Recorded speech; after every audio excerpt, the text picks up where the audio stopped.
आखिरकार शादी में जाने का समय आ गया। yippee! तो मैं पहुंच गई हूँ रेलवे स्टेशन। ट्रेन तो लेट है लेकिन ये बंदर लोग इस बोरिंग टाइम को एंटरटेनिंग बना रहे हैं।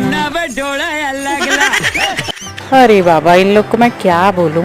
इतने इंतजार के बाद फाइनली हम लोग ट्रेन में बैठ गए हैं। ये दोनों बंदर ऐसे मस्ती करते हुए कि दूसरे लोग भी इन्हें देखकर एंटरटेन होने लगे। वाकई में ट्रेन का सफर बोरिंग भी होता है और एंटरटेनिंग भी होता है अगर कोई अच्छा पार्टनर मिल जाए तो। फाइनली हम लोग अपनी मंजिल में पहुंच गए, शादी वाले घर में पहुंच गए। अब मैं मेहंदी लगवा रही हूँ। मिलते हैं एंटरटेनमेंट के साथ नेक्स्ट वीडियो में।